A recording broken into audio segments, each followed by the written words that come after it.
minute or so before we get started, so I thought it would be great if everyone could tell us where they're from in the chat. Let's see, let me make sure you can actually chat. There you go. And tell us where you're from and what where your interests lie when it comes to compost. We have somebody from Guatemala City, Alejandro Gonzalez, and Amy Freeman is joining us from Flint, Michigan. Portland, Oregon from Lily Hurd. Yes, we're disallowing video for right now. So many people, this is great. We have people, about 75% of the people who came in are in the industry in some respect, either through government or through, sorry, here's my cat, either through government or through various other industries. They're composting professionals. Some of them are, a good number of people are from other countries. So that's really amazing as well.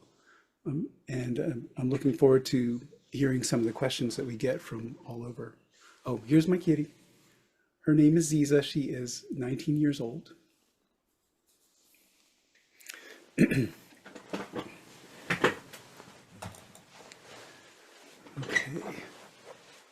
I'd say that we are at a reasonable number of people that we can get started.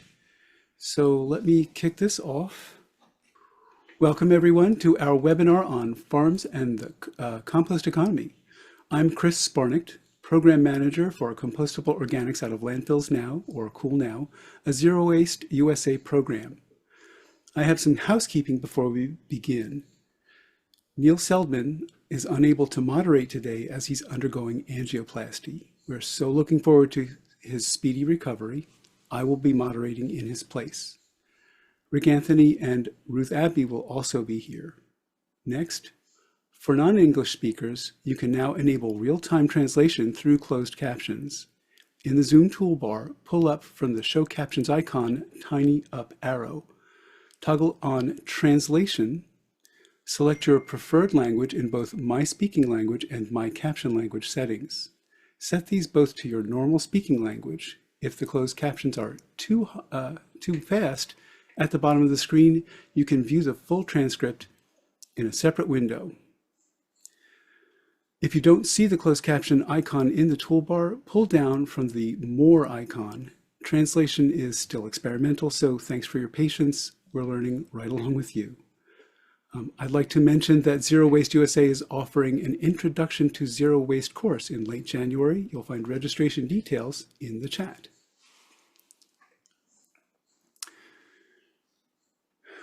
We'll also be saving all questions for the end. So if you have a question during the course of the presentation, please put it in the chat and we'll keep tabs. Today we're exploring how farms and the agricultural businesses are capitalizing on the growing compost market. Our expert panel will share insights on innovative composting strategies, marketing opportunities, and best practices that help farmers diversify income while advancing environmental stewardship. I'm pleased to introduce our distinguished panel of composting innovators. Each brings unique expertise in transforming organic waste management through different approaches and technologies. We'll begin with Tyler Frank with Garbage to Garden. Then we'll hear from Ben Parry and Tim Jenkins of Compost Crew. And last, we'll hear from Peter Moon of O2 Compost. Let me start by telling you a little bit about Tyler. Tyler Frank, founder of Garbage to Garden, transformed urban composting after launching a curbside collection service in Portland, Maine in 2012 when he couldn't compost in his own apartment. Over 12 years, he grew the company into the Northeast's leading market-based curbside composting service, now serving over 40,000 households and businesses across Maine and Massachusetts, including municipal contracts with Boston. A Boston College graduate, business graduate, Tyler has built Garbage to Garden into a model of sustainable local enterprise, with participation rates reaching 1 in 7 households in Portland and operations expanding across 2 states. With that, I'll hand the mic to Tyler.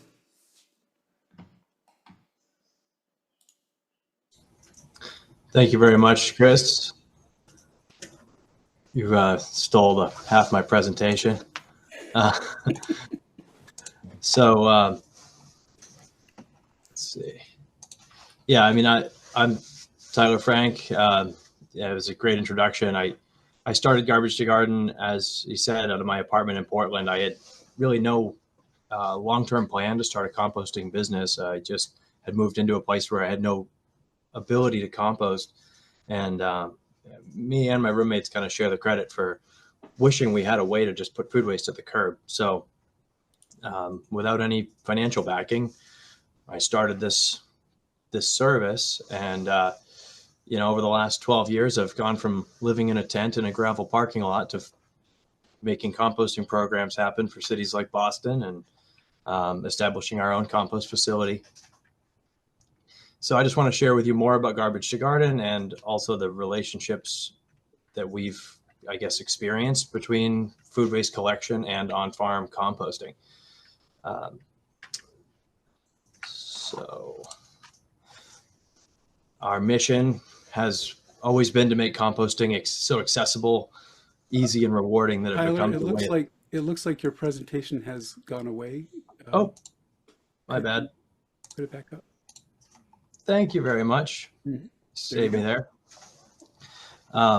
Yeah, so we're here to make composting so easy and accessible and rewarding that it will just become the natural way of life, which the company really started as a value proposition, thinking about picking up on trash day, providing a clean bucket every week, 2 buckets if your family needs more space for food scraps, a bag of finished compost anytime, or any week or every week that you request one. And how much is it? Well, it's free if you volunteer with a sponsored community organization. And otherwise, originally it was $11 a month. Obviously, the price has increased over the years, but our subscription service hasn't changed. In the beginning, the vision, it was not to be a niche service, but really to be something for the masses, a municipal-like program. I thought we could get a significant percentage of residents to opt into this. Again, this is in Portland, Maine, which is a good community, probably in terms of the mindset for paying for this type of service. But I also envisioned that over the course of a period of time, 10 years or so, that eventually municipalities would become the customers, and that's just starting to happen. I also envisioned connecting people with the earth in a new way, returning organic matter not just to the farms that grow the food, but to home gardeners that want to invigorate their own soils, and maybe wish they want to use what they're throwing away. So that's fairly obvious from the name, Garbage to Garden. But in the very beginning, once people started signing up, I had no idea where I was actually going to bring the food waste, other than my mom's backyard, which was my first processing facility. But that was very short-lived. I began thinking about how to make compost, and kind of dodged a bullet, because I was looking at leasing land and a tractor for just a short time. It was way beyond what was feasible for me at the time, with my pickup truck and no money at all, and just a meteoric growth in customers. So I quickly pivoted to trying to find some place to take food waste. And I had been calling a list of DEP licensed compost facilities, and it was 60 days in, and my mom was cutting me off and wouldn't allow it anymore in her backyard. It was getting really ridiculous, and I had like 300 households were picking up from weekly and dumping in her backyard. And then I got a call back from Eddie Benson of Benson Farm in Gorham, which is not far from Portland, and that became a very pivotal relationship for Garbage to Garden. They were an operating compost facility. They could take my food scraps, and they had a set tip fee, and it was a dream come true for me. So the bit of backstory about Benson Farm, though, they were a multi-generational dairy farm, and dairy couldn't pay the bills anymore. And they had, when I met them, 60 milking head, and that was 10 years ago or so. So they actually since have discontinued the dairy business altogether. They started in composting to supplement their income, and it just became the business of the farm. And not all farming activities are year round. Some are, but certainly composting is. So it was a good, I think it fit well with, the other activities that they still continue to do in the summer months. And, it's funny. What do you do in the winter? Has been such a common question over the years, and it seems silly to us who know. It's a good thing compost is hot and active in the winter, because food waste is certainly a year-round problem. But we had a symbiotic relationship with Benson Farm. We were a unique customer. Because we were a customer on both sides of their operation. The tipping fees, I think, for a lot of compost sites cover the costs, and compost is really where you make your money. And, so we were a good supplier of food scraps, but we also quickly grew to purchasing 1,000 yards of compost every year, which made us one of Benson Farm's best customers. There's also the promotional aspect of the partnership, because even as a cash-strapped startup, we were starting to become a household name in the Portland area. Had many thousands of small customers in the community, and Benson Farm had an excellent reputation among gardeners, but we were really able to expand the reach of their name in a positive way to many people who weren't as familiar with them. And we didn't want all the credit. We wanted people to know that we worked with a local farmer who makes an excellent product. And that served both of us. So things have changed over time. We no longer have the same relationship with Benson Farm, but we hope our compost is as good as theirs. Today, we have over 40,000 households that we service. We're in Maine and Massachusetts, picking up a lot of food scraps, over 30 tons every day. And at our farm, which, was just a fraction of the material goes to our place. We're building a new compost pile every week. We're making soil blends with the compost for, planting mixes and whatnot, and envision more products in the future.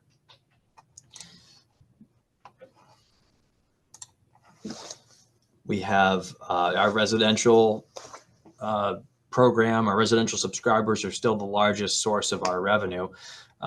We have quite a number of communities that we serve in Maine and several in Massachusetts on a subscription basis. And also in many of them, we measure our customers in percentages rather than numbers. Like 15 to 20% of households is not uncommon for us, which is pretty cool. It's really a testament to the communities that we're in, and how, responsible they are thinking about their waste. And we're focused on service. All of the value that I originally built into our service is still there. Clean buckets are a big selling point for most of our residential subscribers. We washed buckets by hand for more years than I would care to admit, but we have a lot more efficiency now with our conveyor washing process. And commercial is a big part of what we do as well. That's grown a lot, as you'd imagine. Sometimes this might be easier for a hauler to start with, really. Restaurants are an obvious client, and we have many restaurants that we service. But we also service schools and universities and offices and bakeries and coffee shops and florists and seafood processors, grocery stores. Every client, every type of client especially, is different. And so we've tailored our solution accordingly, customized signage with what you actually have in your establishment, staff training, schools. We coordinate staff and volunteers for 2 weeks, the first 2 weeks in the cafeteria, to try to establish good habits, working with, all departments at the school to make it a good launch. In a business, we will look at the whole waste program and not just add compost in a vacuum. Like we might not haul, but might coordinate trash and recycling. Maybe there's opportunities to adjust how they're managing other waste streams once they start composting, depending on how significant of a component of their waste composition compostable material is. Commercial clients are a source of much more volume and less time, both from a standpoint of building a route and going and picking it up, obviously.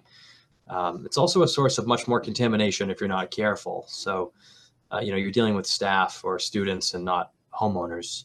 We've seen very little from opting in residents.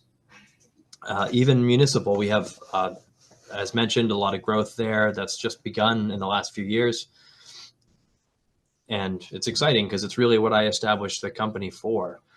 We started this contract with Boston in 2022, which was a 5-year initial contract, envisioned to grow to 50,000 households, and we're just over halfway there, as we're about halfway through the contract. We started with the city of Medford, Massachusetts in 2024, which is a 10-year contract, which is going to be universal service in a couple of years for 19,000 households. We have upcoming pilot programs in other communities, more RFPs expected. And it's similar. Obviously, it's a similar service to our subscription residential, but with different challenges related to adoption and utilization, getting people that are using it to use it fully, and managing contamination. It's not bad, but certainly it's a little bit different than when people are paying for it. That slide's about half of our Boston fleet. These trucks were something that we created to kind of fit the unique characteristics of an urban food waste collection, but I won't get into detail about that. As we've grown, our relationship to the composting and processing has evolved. So we've maintained our focus on aerobic composting, but we definitely have a diversified and multifaceted approach to managing food waste now. So getting into that, in 2021, we purchased a 106-acre property 15 minutes from Portland, which happened to be previously approved for a 47-home subdivision, actually. So, they say the last crop you can ever grow is houses. So we avoided that one for the land. And it was a lot of work to engineer and develop the farm and the compost site that it is today. We've got goats, we've got a greenhouse producing seedlings, and soon we'll have more there. But the feature is certainly compost. And it's, as I might have said, it's more about making our own compost product and other products than it is about not paying tipping fees. We're still bringing the vast majority of food waste that we collect to other places. We built our first compost pile in 2023, so it took us a couple years to get to that point.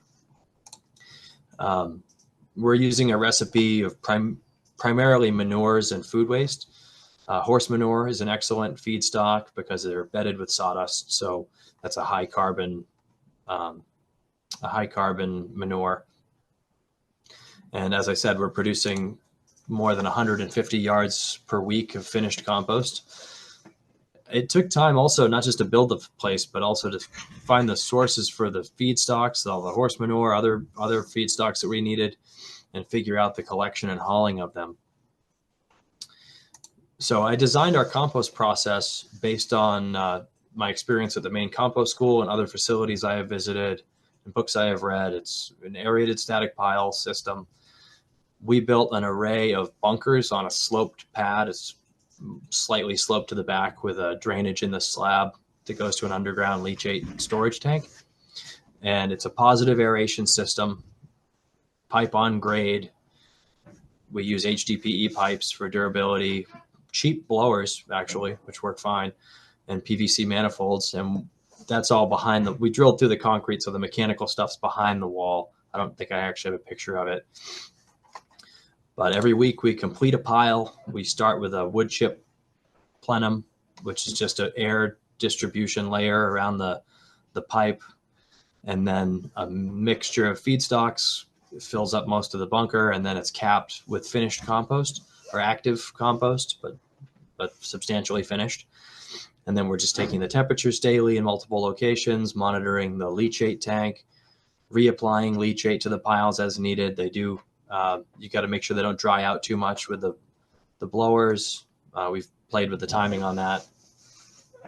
They're not running all the time, obviously.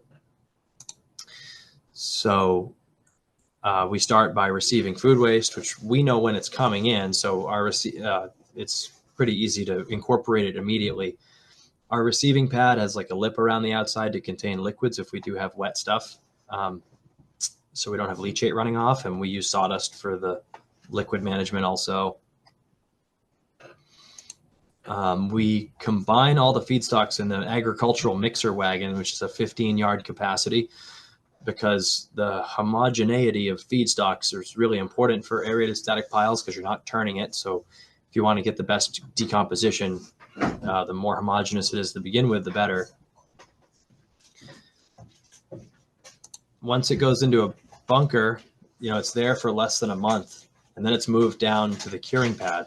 So when it comes out after that short time, it's considered finished compost. It's just not cured yet, and not ready for sale yet, but it's a stable product. And down here, we're managing it in windrows for 60 days to complete the curing process. 2 minutes, Tyler. So then it's screened, the trommel screener, and then we're bagging it and distributing it in bulk. So we bag our finished product to give back to our residential subscribers. We also sell it to retail, and then also wholesale to garden centers, landscapers. One thing I wanted to get to here is the Boston contract. I touched on that already, but the unique characteristics of Boston meant we needed a slightly different approach to processing. Eastern Massachusetts is tough as it is for composting land. Composting is kind of land intensive. It's not infrastructure intensive, but it's, for a city like Boston that they envision having a large amount of material, they had a preference for composting, and we do some of that at the site in Brockton, but they also wanted to know that there was definitely a place it could go that could manage high volumes of contamination if they receive them. And so this transfer station in Boston, operated by Waste Management, is a part of that process. So some of the materials going here to an anaerobic digester, which is not making soil, but it's making energy, and it's certainly an important piece of the portfolio for an urban contract like Boston. Contamination, you don't have to have a depackaging unit like they have at the core to manage contamination. I think you just manage it at the source, and you do need to have a plan. We use notepads for drivers. We call people that are our customers if we see contamination, but generally it's more from commercial generators, as I mentioned. And it's not hard to manage if you try, I would say. So if you're in the position of receiving food waste from a hauler and you're not controlling picking it up, you just want to make sure that they have a plan, know what it is, or you might end up with a lot more trash than you want in the food waste. And we work with a few types of farms. We have third-party sites that we work with, and they can fit different categories. So just to sum it up, there's operating compost sites like Benson Farm, where you just show up and pay a tipping fee. The potential to develop a new compost site in partnership with Garbage to Garden or a hauler, where like we could come in and help someone get started in the business and be that market maker on both sides of the equation, and maybe get a good deal for us and park vehicles there and something like that. We also could just lease land from a farmer and operate the facility ourselves. So kind of taking away the headaches, but maybe providing other services like finished compost back. This has been a successful approach at a couple places in Massachusetts where there's a municipal leaf site that the municipality can have someone else manage it and make a good compost product and maybe provide a revenue stream or other services to the municipality. So composting is where we need to grow, and there's a lot of more facilities needed, especially in Massachusetts, from our perspective. So we're working on being a part of that ecosystem and developing that capacity as the years go by. So thank you very much. That concludes my presentation, and we'll take questions at the end.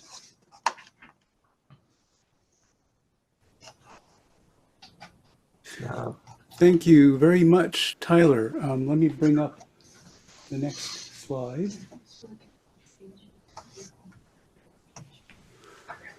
Okay. Thank you so much, Tyler. Let me introduce our next presenters.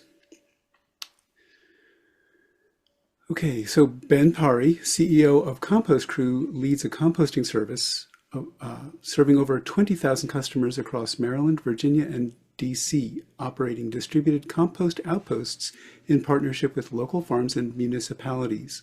With over a decade of clean energy experience, including leading a global solar and wind asset business and launching a major solar company in India, he now focuses on building food system resiliency through high-quality composting. An MBA graduate from Georgetown University, Ben lives in Maryland with his wife and 3 boys, where he maintains his passion for sustainability through gardening. Tim Jenkins, lead composting operator at Compost Crew, brings extensive international experience to his role producing high-quality compost from DC area food waste. A Cornell University graduate in international agriculture, Tim has worked on agricultural projects throughout Central America, including serving as a Peace Corps volunteer in Guatemala and ongoing work with Sustainable Villages Honduras. He continues his agricultural pursuits at an EcoCity Farms incubator plot where he specializes in growing heirloom corn and bean varieties. Allow me to hand it over to Ben and Tim. All right, thank you, Chris. I'm going to pull up my screen. So what we'll do is we'll give an overview of the company, which should be pretty simple because it's very similar to Garbage to Garden, actually. And then I'll hand it over to Tim, who's one of our compost operators and a farmer, as you mentioned. And he's going to go into more detail about our on-farm composting systems and how it's incorporated in local farms. So let me get this set up. Okay. So we're up and running now. So Compost Crew, as I mentioned, similar to Tyler and Garbage to Garden, we're based in the Washington, D.C. metro region, and we are diverting nearly 30 million pounds of food scraps from landfills each year. We haul organic waste from over 20,000 residents and businesses across the Washington, D.C. metro region. And we do that by offering a variety of services. We do weekly curbside pickup for residential homes and for municipalities. Similar to Garbage Garden, that has a large contract with the city of Boston. We have a large contract with Washington, D.C. We do community programs. We do drop-off sites for municipalities. And then on the commercial side, we offer collections for anywhere from 135-gallon bin once a week to open top roll-off, 30-yard roll-off containers, compactors for the heavier food waste generators. And as we'll get into later, we operate a network of compost outposts, which are modular on-farm compost facilities. And we also are developing a larger site a little bit outside of the Washington, D.C. metro region in Maryland. So we're mission driven. So our mission is to protect the planet by eliminating food waste while revitalizing soil health. And our goal is to make composting affordable and convenient for everyone, not just a niche service that's available to a few. We do see ourselves as part of the food waste hierarchy. We want to partner where we can to help eliminate the food waste up front, or partner with organizations that help with food recovery. And then we come in by composting what can't be recovered. And last solution is to landfill it. So that's what we're trying to prevent. Though we've been building our model to be to tighten the closed loop, make it as small as possible. And you'll see that later when we show a map of our compost outpost systems. What we've been trying to do is make sure that the food waste collections and where we process it are as close as possible, both to reduce the amount of miles that we have to drive to haul the food scraps to somewhere else, but also to try to keep that organic resource in the community or as close to the community as possible, so that it's, that food scrap is organic matter that we're converting into healthy soil that can be distributed and used at local schools and gardens and farms. Like I said earlier, we serve a variety of, well, there's many individual subscribers. There's homes that compost with us through their municipality. Here's just a few. We serve many organizations, whether it's schools, universities, restaurants, hotels, and other businesses and organizations. Occasionally we do collect, most of what we collect is food scraps. Occasionally, it's on the roll-off side, we do have some accounts where we're collecting manure. So Maryland Zoo is one example where we're collecting manure and helping to divert that from the landfill. We collect anything that's organic, so all food scraps, including meat, bones, and dairy, and we also collect compostable products. So we push BPI certified or other certified compostable products as well. And of course, we, similar to what Tyler was mentioning, we have a intensive anti-contamination education and processes to help make sure that we're keeping contamination both out of our own processing sites, but making sure that we're not taking contaminated loads to the third-party compost facilities that we work with.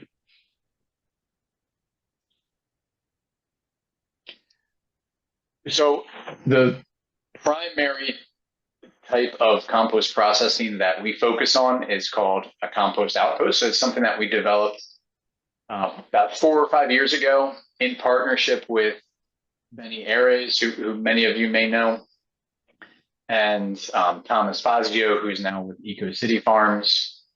So we developed this modular composting site. It's well, Tim will go into more details about how it works.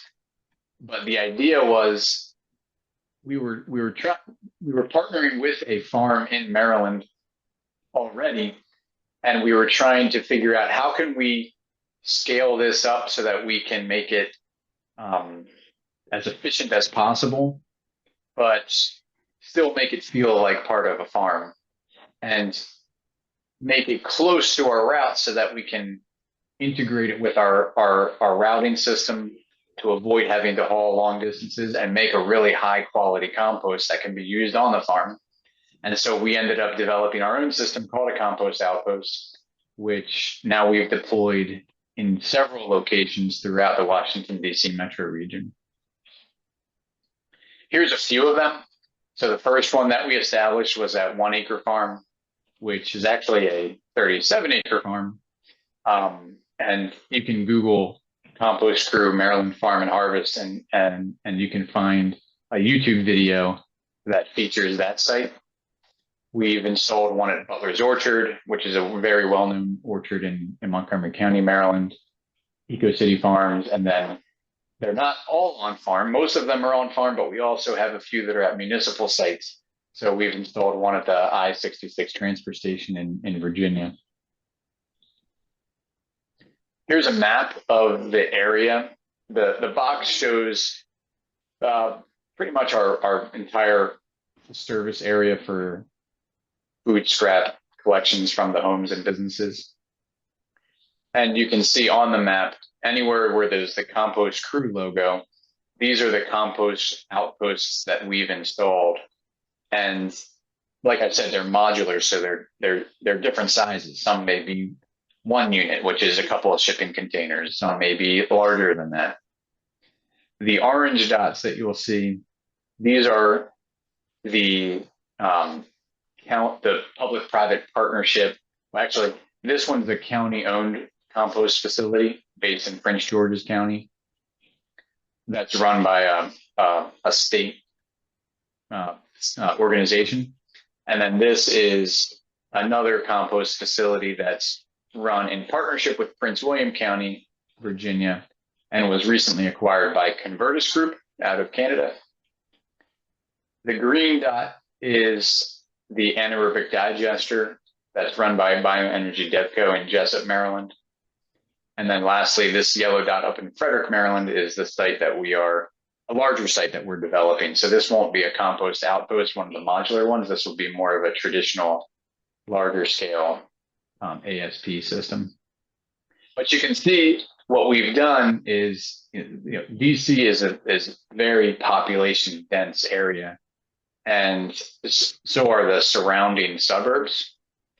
What we've done is we've found sites and built these modular on-farm or on municipal site composting systems that we can integrate with our routes. And we take about a third of our residential routes to these systems.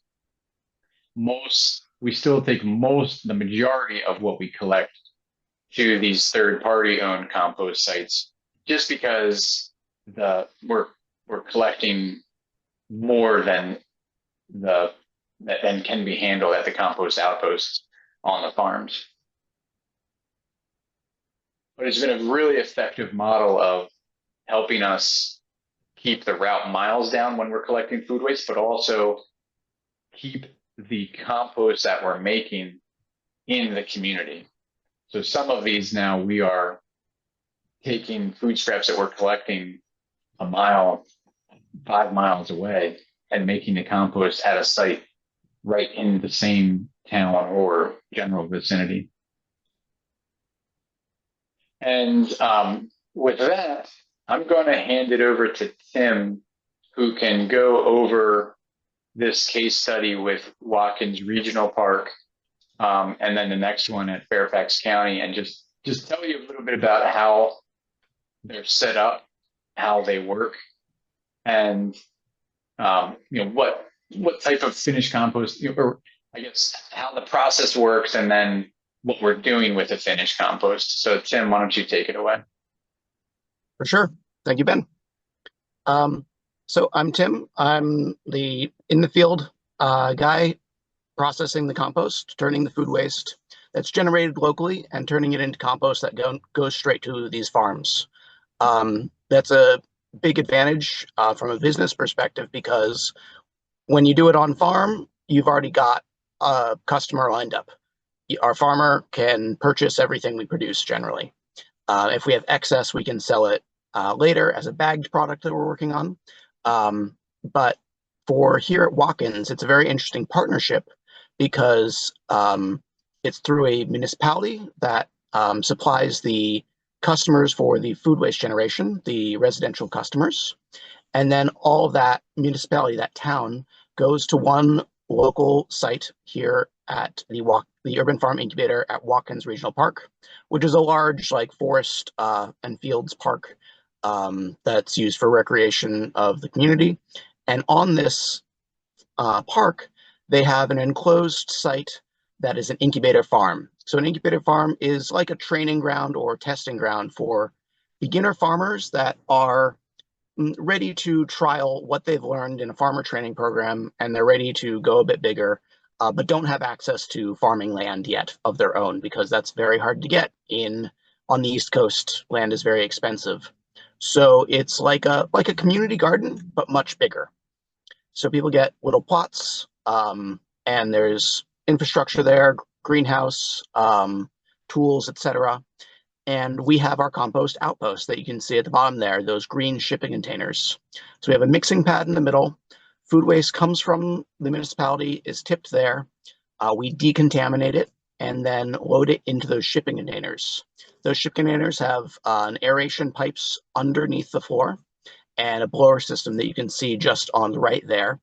Very similar to what you just saw from the previous presenter. So it's an aerated static pile.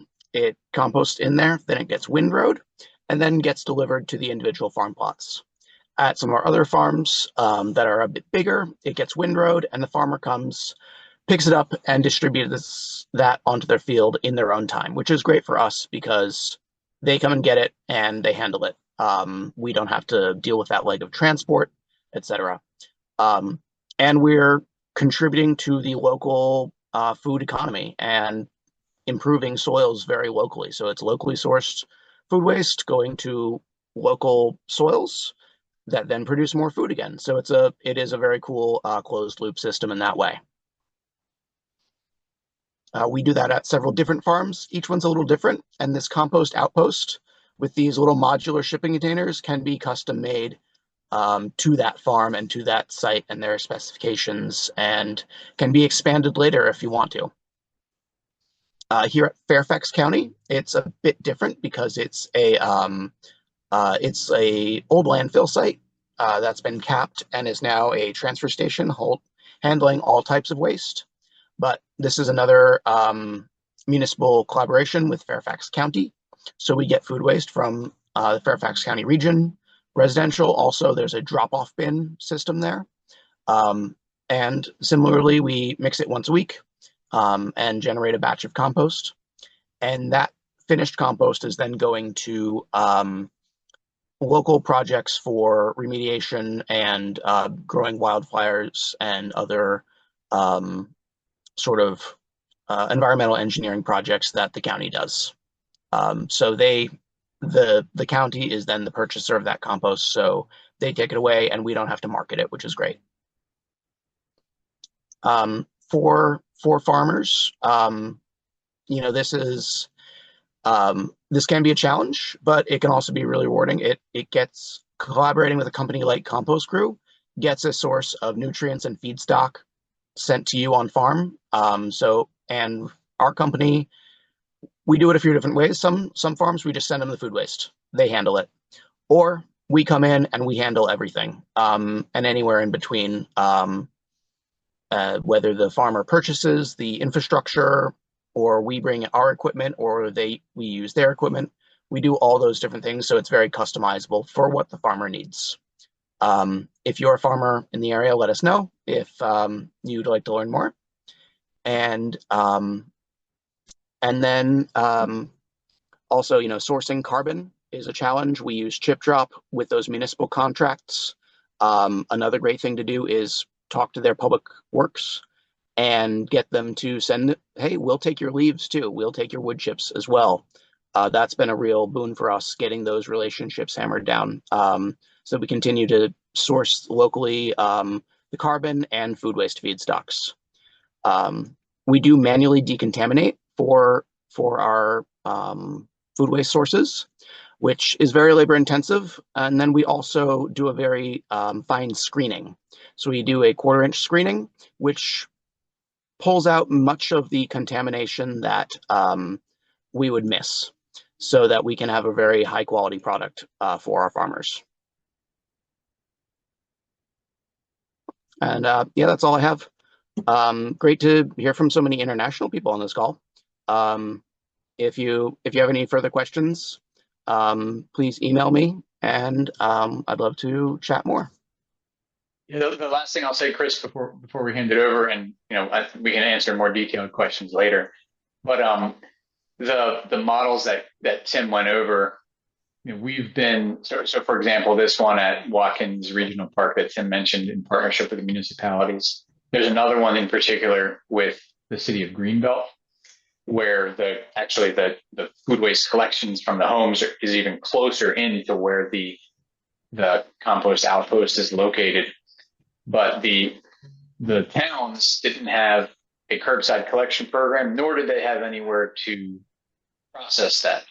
And we were able to get those launched from scratch within a very short period of time. A lot of counties or states may wait 5 to 10 years to find the perfect solution to serve 100% of their residents. And then things never get off of the ground because they're waiting so long for this magic solution. And then you have to go through the permitting. Around here, we can't find a 109-acre plot of land anywhere close to Washington, D.C. So we need to be creative and be able to find ways to get things started, to build momentum. And then the the momentum for getting excited about food waste recycling just picks up from there. So what we've done here at Watkins and also at City of Greenbelt is that we launched the curbside collection program. We found a plot of land nearby. We built the compost outposts within months, got them up and running, started the collection program and the entire food waste recycling ecosystem that then you're able to see very visibly and see the high quality finished product that then is being used on the farms or in communities nearby. And you can't do that with any other type of recycling. You can't do that with plastic. You can't do that with glass. So this is a really exciting model that helps build the visibility for food waste recycling, but then translates into a broader excitement about recycling in general. Well, thanks, Ben and Tim, for this presentation. I know that we have a lot of questions, so I think you've hit on some things that people are really interested in. And so let me start with the next person here. All right. Peter Moon, founder of O2 Compost and environmental engineer with 32 years of expertise, has revolutionized organic waste management through his firm's innovative aerated composting systems. Since establishing O2 Compost in 1996, he has designed over 1,600 aerated static pile systems across 26 countries, helping farms and organic organizations transform organic waste into valuable resources. His work focuses on sustainable agriculture and environmental stewardship by implementing cost-effective composting solutions that eliminate the need for pile turning while producing high-quality soil enhancement in 30 to 60 days. So with that, I'd like to hand it over to Peter Moon. Thank you, Chris. I'll go ahead and start my presentation here. As Chris, before we get started, I'd like to thank Tyler, Ben, and Tim for their presentations. I learned a lot, and I was very pleased to learn that you are using the aerated static pile method of composting, which is what I will be talking about briefly here. I'm going to do a quick overview. I will then show you some examples of the systems, different scales of operation, and then talk more specifically about the services that we offer in the way of training. As you would expect, let's see if I can get this to advance. There we go. Our objective in composting in general is to convert raw feedstocks, in this case food waste, into high quality finished compost, which we consider to be a soil amendment. And the way we approach it is by utilizing the aerated static pile method of composting, or the ASP method, which is generally referred to. In this example, you can see the doghouse on the left. There's a blower in there, feeds air into a manifold, which then divides the air and directs it beneath the pile. As a schematic drawing, this is a isometric view of an aerated static pile. Generally, when we're utilizing a pile form, we don't like it to exceed 75 to 80 feet in length. We assume the sides are about a 1-to-1 side slope. In this example, you're seeing a two-pipe system. Looking at it in a cross section, the key is to prepare a mix that has a proper nutrient balance, what we refer to as carbon to nitrogen ratio, has a proper bulk density, which is an indirect measure of porosity, and has a proper moisture content going into the pile of 60 to 65% moisture content. Of those three parameters, moisture content is really the critical driving parameter, although all three of them are very important. Over the top of the pile, we place a layer of finished compost. I prefer unscreened compost, which serves several purposes. One, it acts as an insulating layer so that all of the mixed material reaches temperatures of at least 55 degrees Celsius, which is equivalent to 131 degrees Fahrenheit, for a minimum of 3 days. In this case, we are destroying pathogens as well as parasites, weed seeds, fly larvae, etc. This layer also serves as a biofilter, which means that any of the volatile organic compounds or ammonia, greenhouse gases that are otherwise coming off the top of the pile, they get absorbed in that finished compost layer, and they are treated in situ, avoiding odors to neighboring and neighbors and passersby. It helps retain nutrients, in particular nitrogen. It's very effective at absorbing ammonia gases coming off the top. It serves as a vector barrier such that any fly larva that might be in the mix will get too hot. It'll be destroyed by the temperature of the pile. And any of the other external vectors are not attracted to it. Birds, rodents, even large wildlife. Helps to retain moisture in the system. As I mentioned, moisture is really a critical factor in the composting process, not only in sustaining the biology of the system, but in your ability to manage pile temperatures. And then ultimately, it helps to improve the aesthetics of the pile. In the composting industry, there's a motto: people smell with their eyes. And so if it's an egregious mess, they will be far more prone to complain about the process, including odors. But if it's nicely packaged in a finished cover, then less so. This is a picture of a partially constructed system. We use simple jumpy house blowers. They're inexpensive, and when compared to an industrial grade blower, they deliver the same volume of air under the same pressure conditions at about 1/20th of the cost. They typically will last many years. They're readily available for all different power sources. In this example, you're seeing power coming in to a timer. The blower typically will operate a minute or 2 minutes every half hour, thereabouts.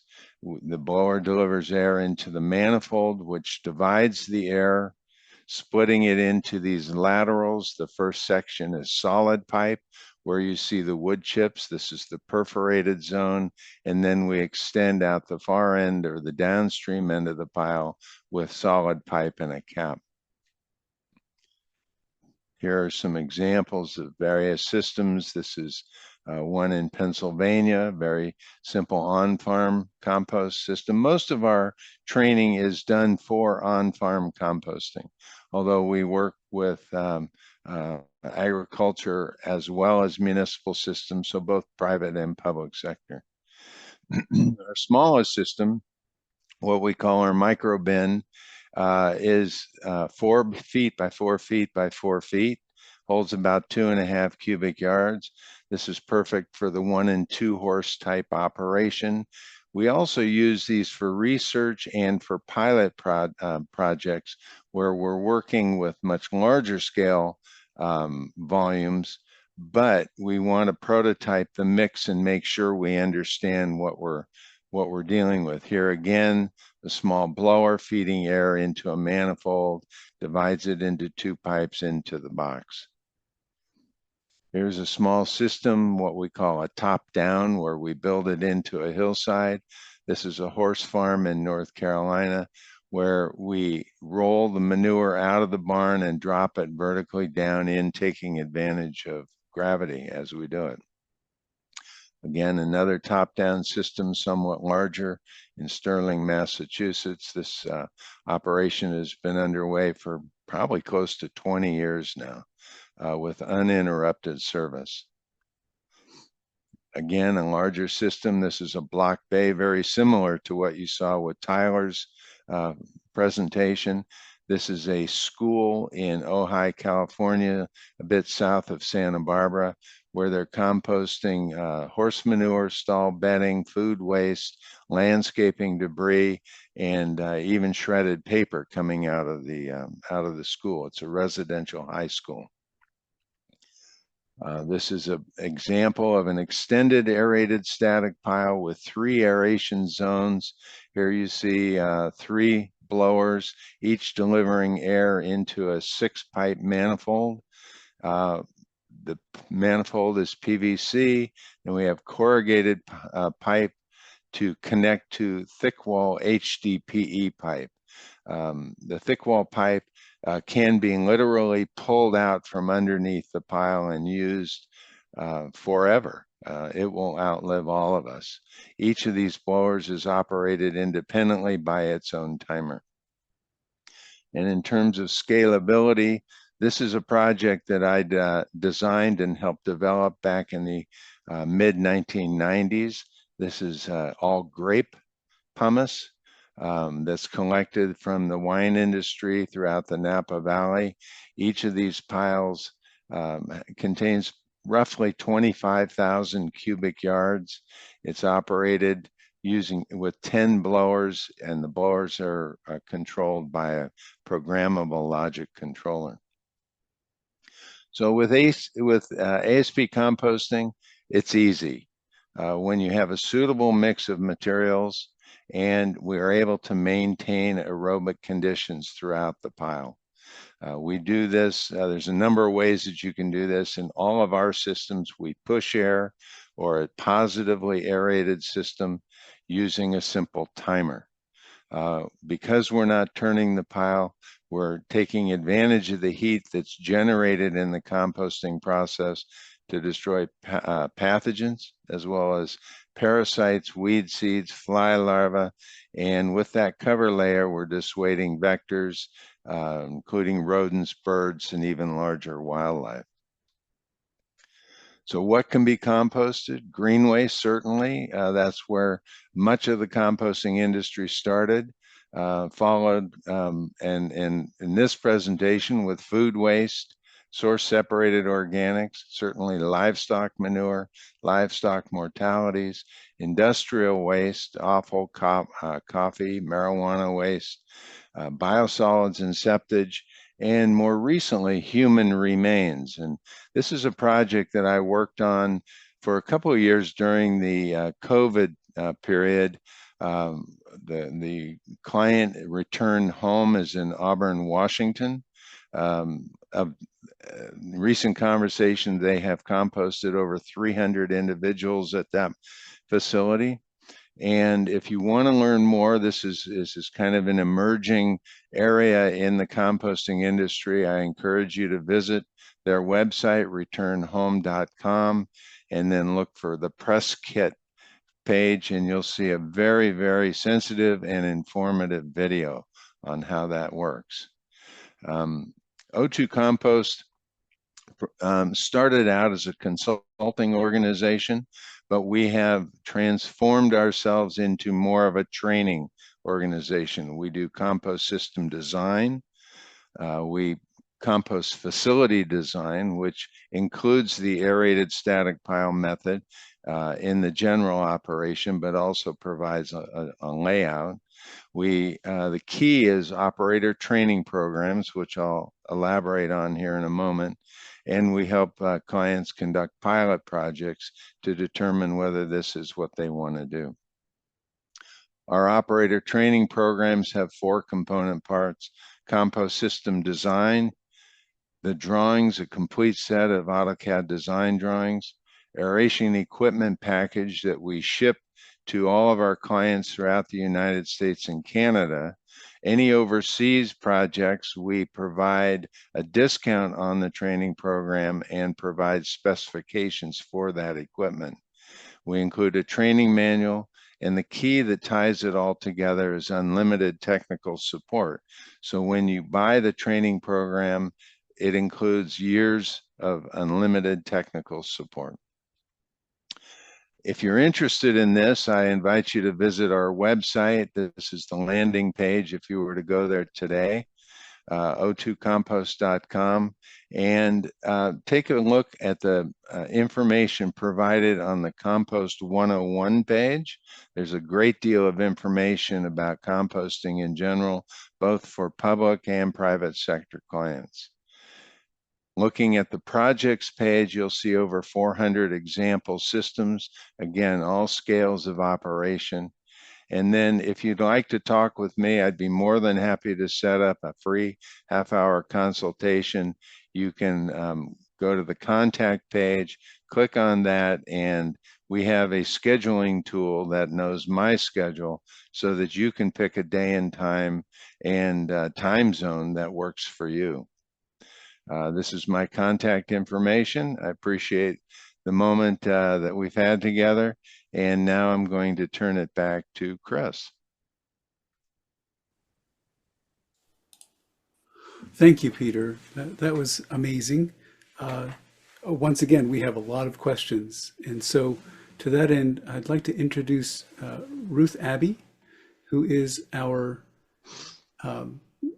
president of Zero Waste USA board. I'm going to add her, and she will be addressing some of the questions that we had in the chat. There's a possibility that there may be follow-up questions to some of those, and if people would like to raise their hand, if they've got other questions, they could raise their hands. Go ahead and show your faces, please. That would be great. And Chris, do you want to allow folks to unmute and to show their videos as well? Yeah. When they raise their hands, I'll go ahead and give people that capability now so that they can show their faces. Great. Okay, so we have a couple of questions on the logistics of collection. So this would probably be for Tyler and Ben. And the question is about, one of them is, when it comes to using plastic buckets and bins, are there any issues with micro or nanoplastics?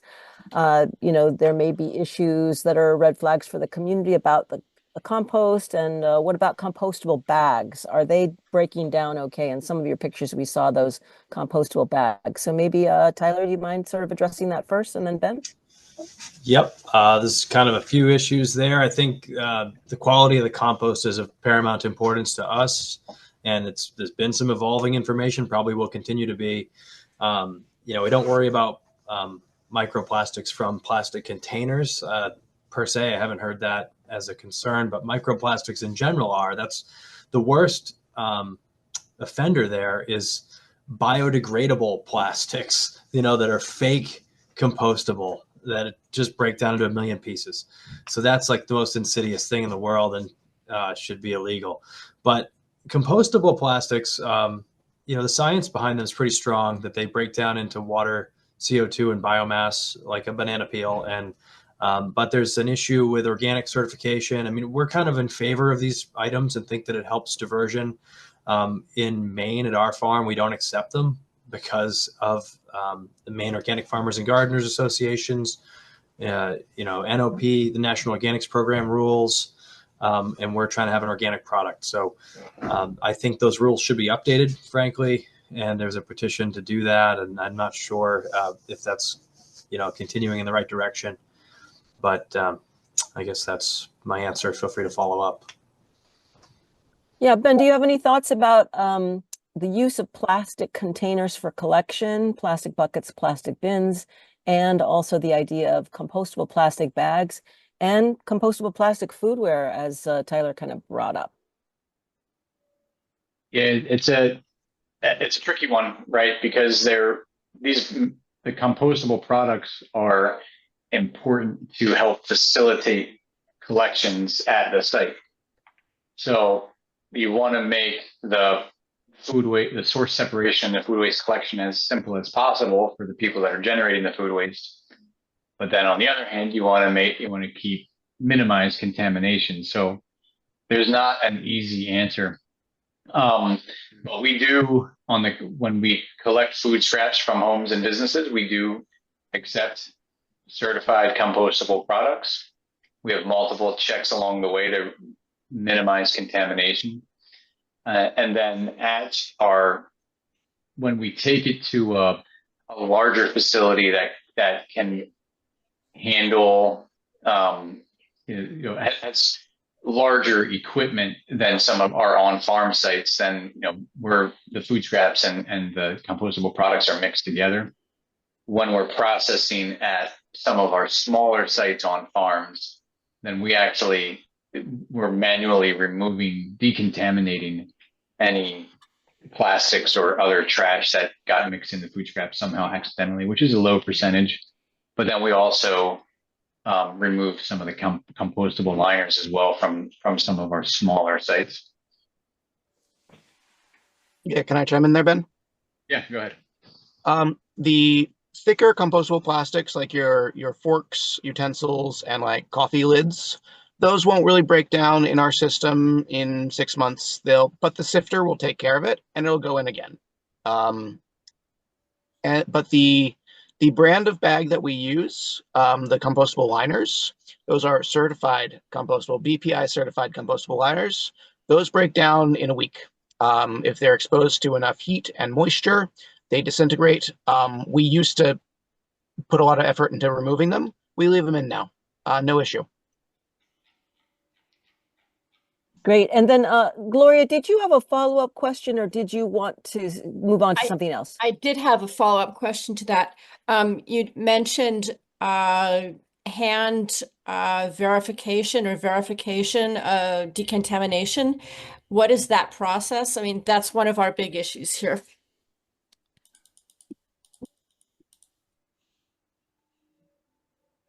And I think that might be for you, Tyler, or Peter could also address. How do you address that? How do you address the contamination? How do you remove it? Is it mechanical? Is it by hand? How do you do that?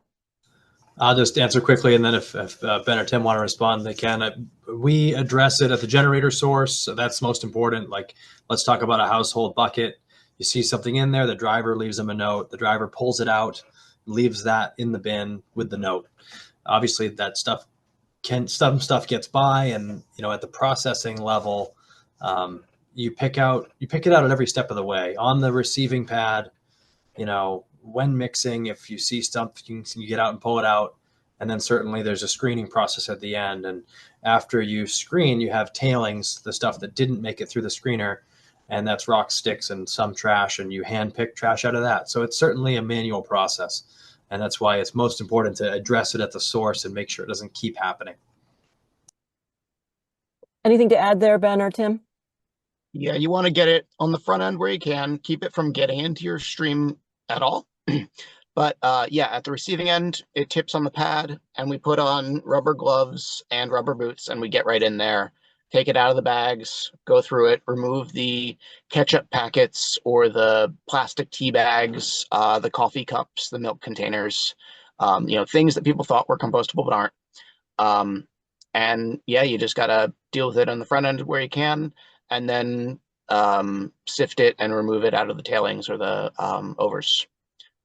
And also just have a certain level of tolerance.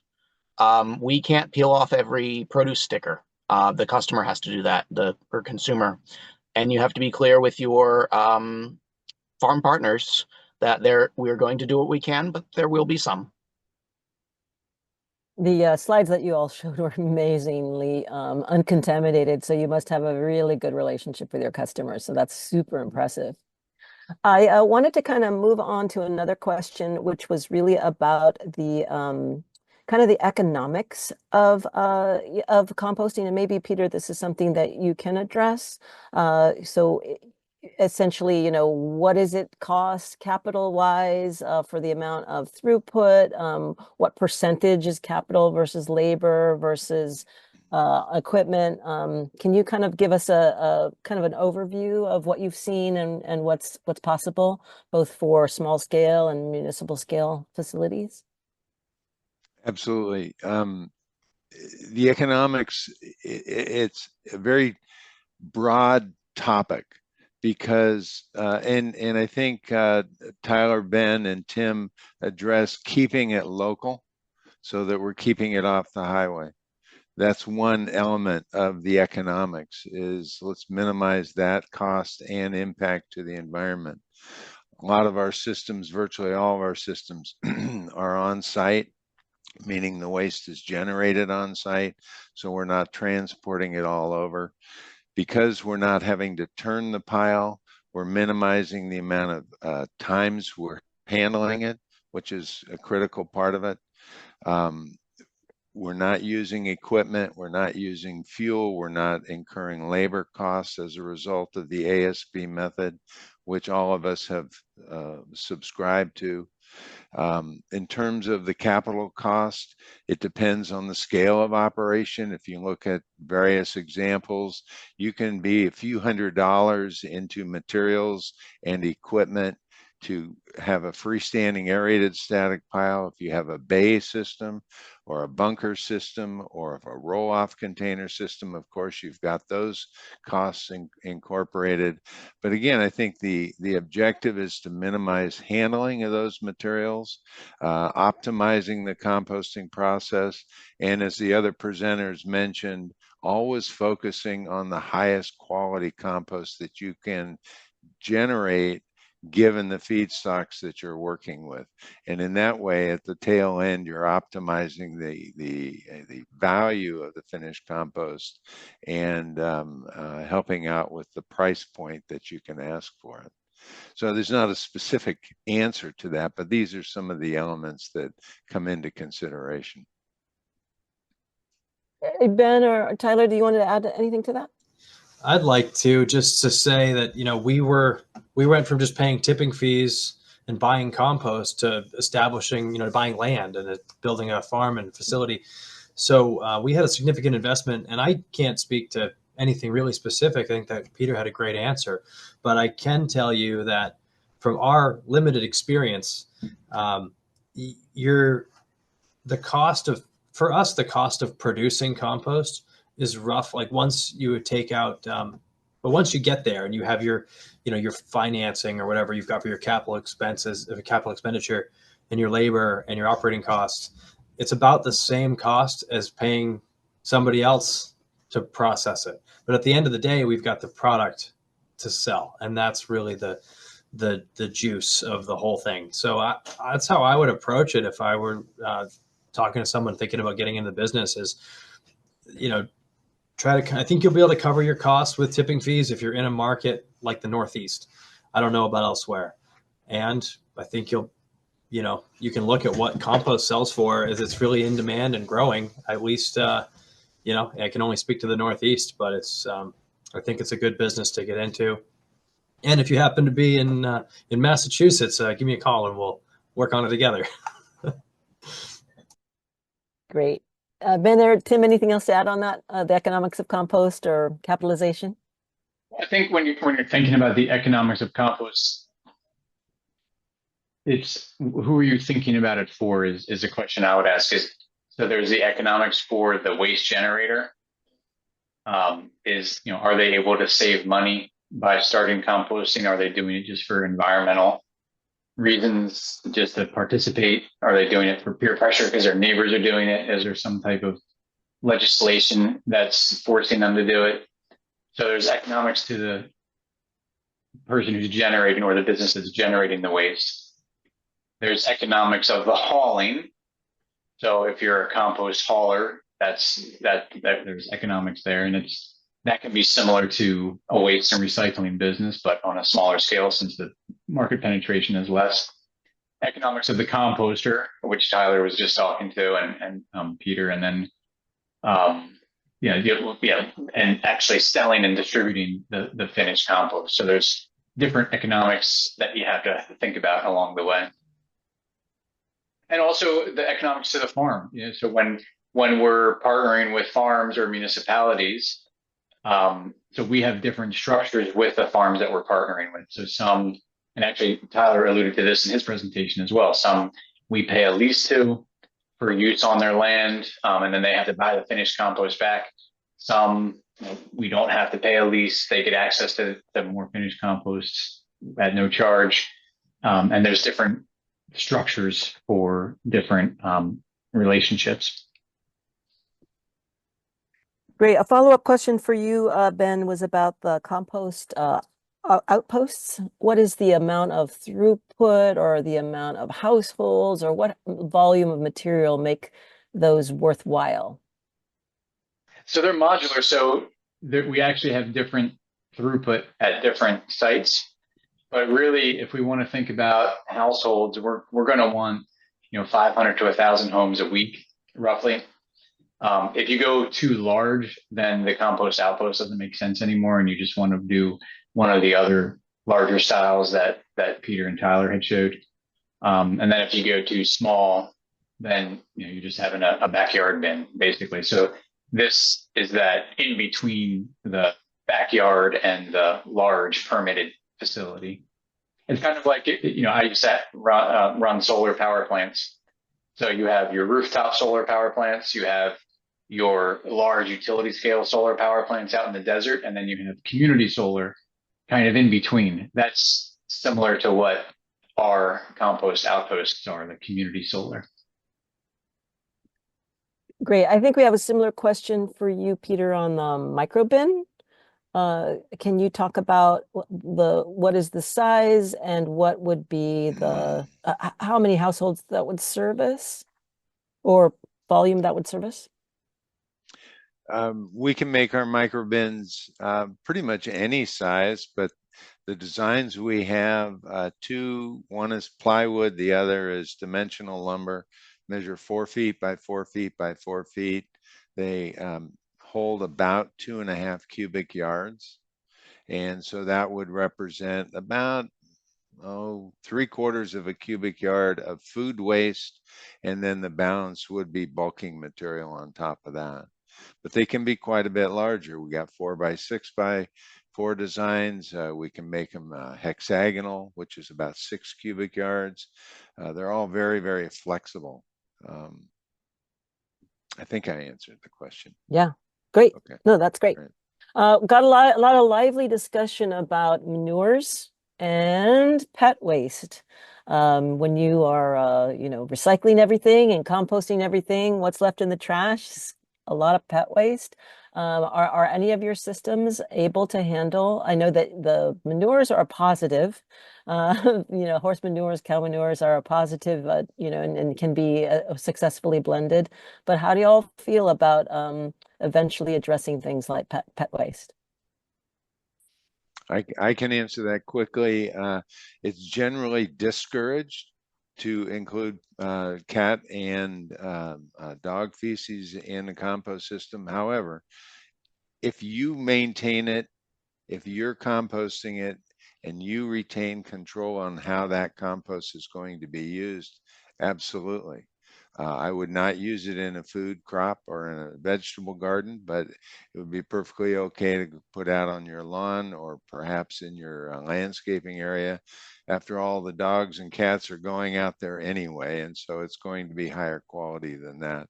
But if you're collecting it in a community type system like Tyler, Ben, and Tim are doing, then it's not advised.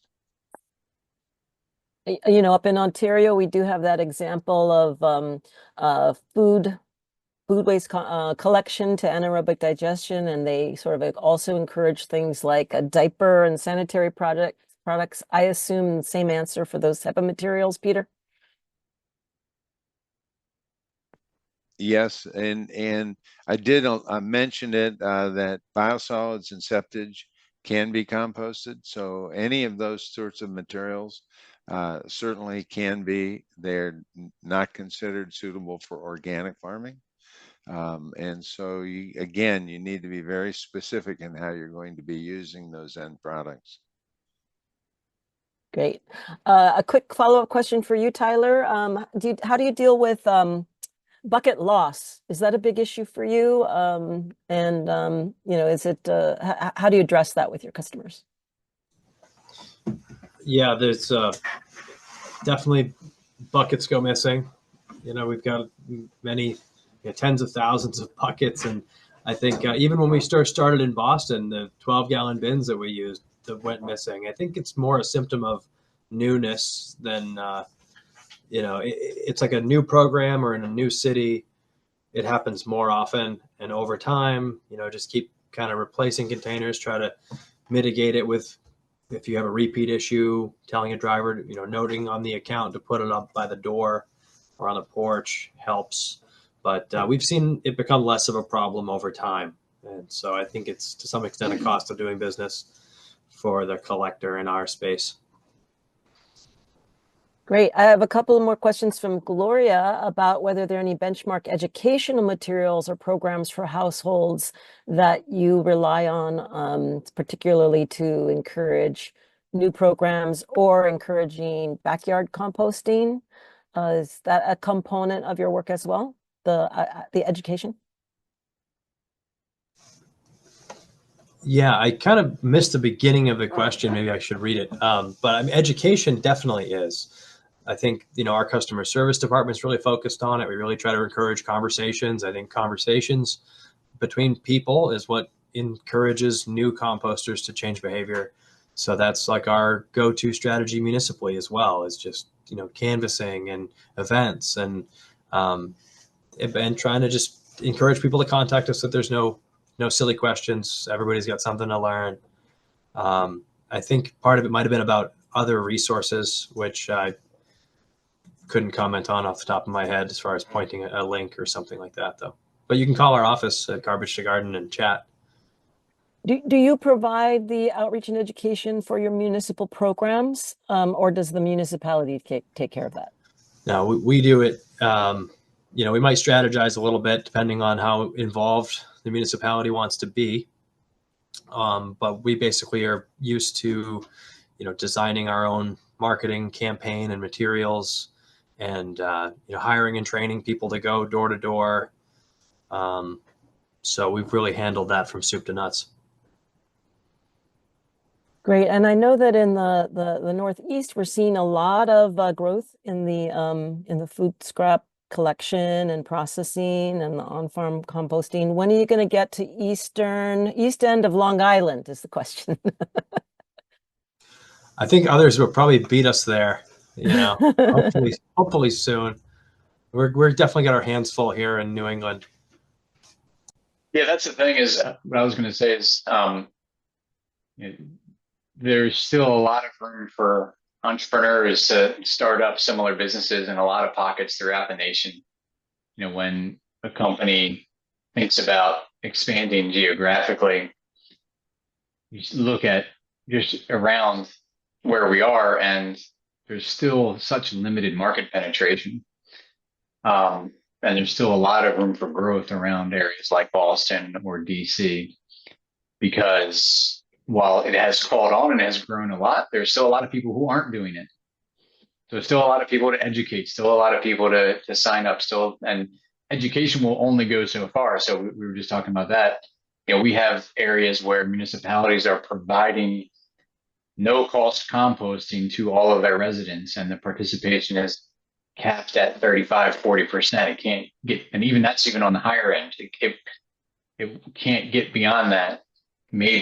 You may have people that are willing to do it, and there's just some inertia that is preventing them from getting started. So it's still going to be a long time before it gets anywhere close to 100%. But we have plenty of work to do in all areas throughout the U.S. to increase market penetration. Great. Well, maybe we should open it up to the floor, see if there are any folks that want to raise their hand, and Chris can unmute you, and you can offer up. We have about 8 or 10 more minutes, Chris, for Q&A. Yeah, there's actually one more question that just popped up.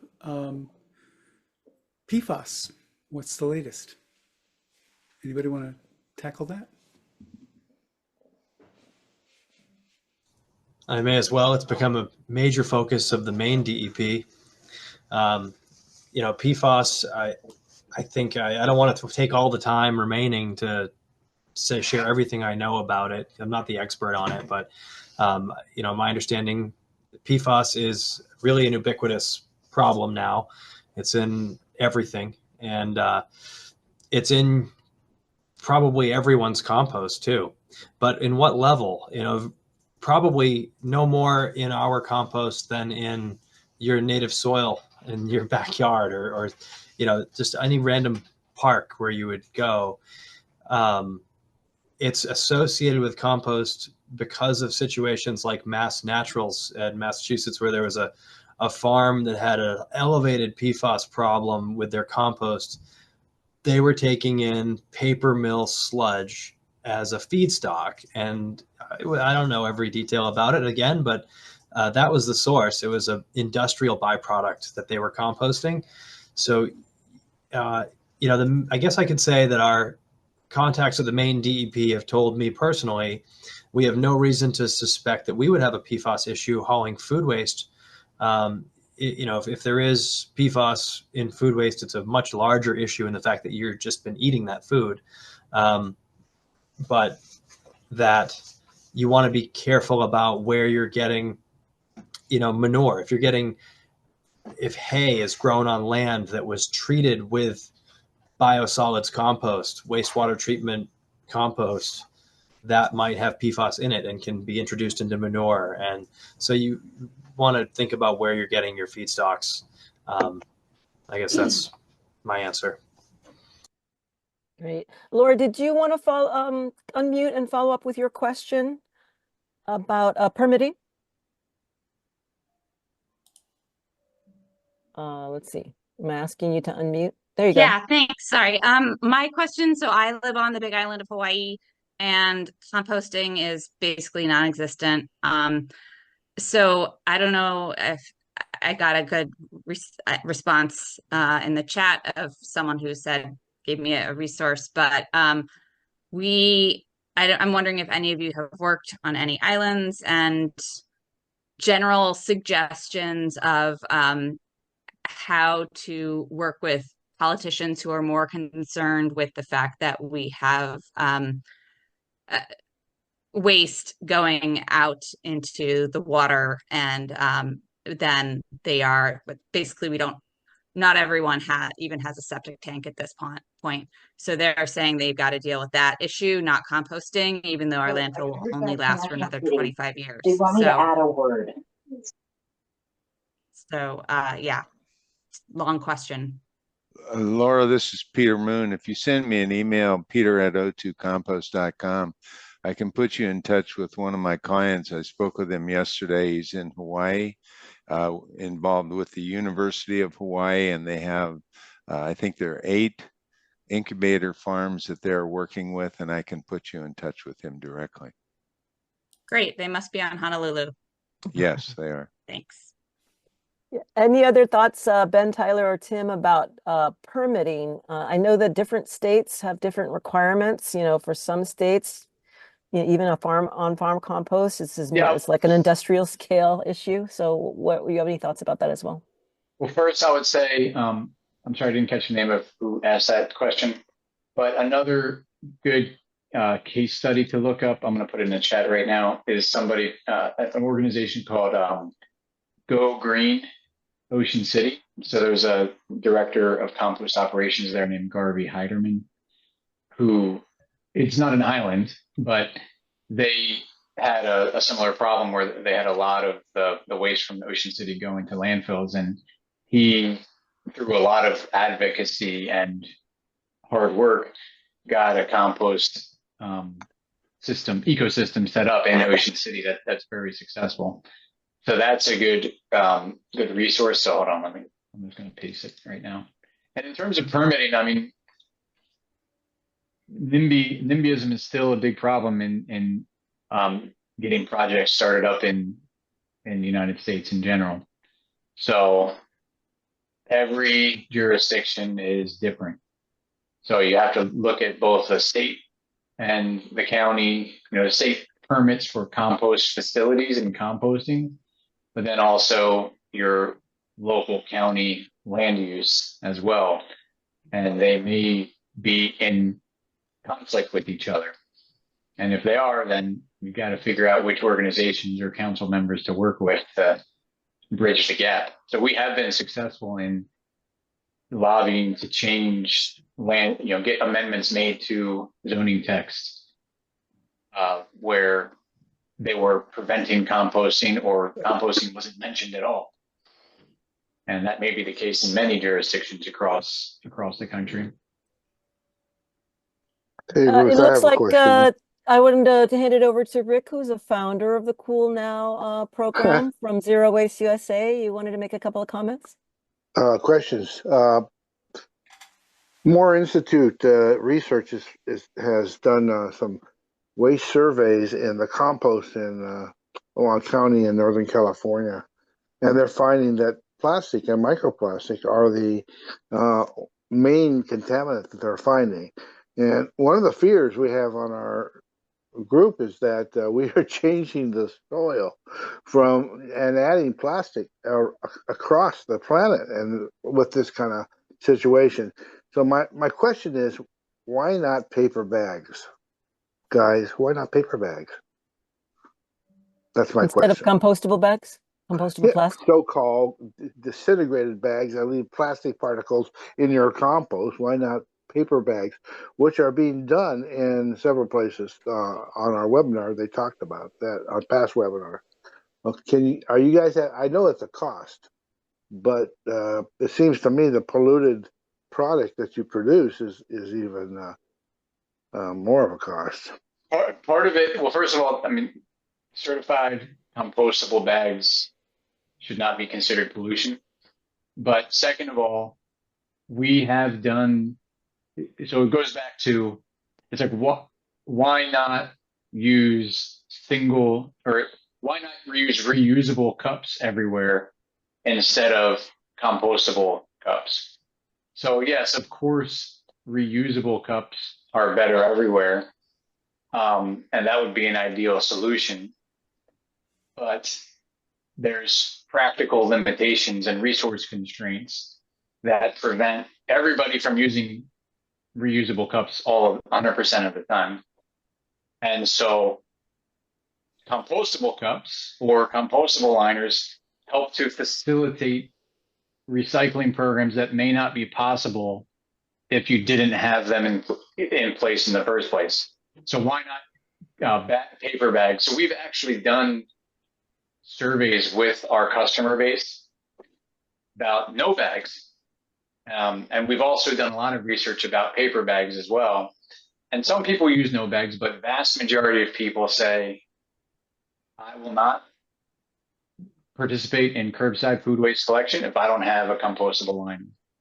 And if you have a paper bag, you might as well have no bag, because they break down and they break much easier than even a compostable bag. So really it's practical making, but again, our job is to try to make this as affordable and convenient and as accessible to as many people as we can. That's what we're trying to do, while still trying to eliminate food waste, revitalize soil health to the best of our ability. And so we're trying to thread that needle as best as we can, while trying to make money, because we are a for-profit enterprise at the end of the day. It looks like, Tyler, you may also have a comment on that.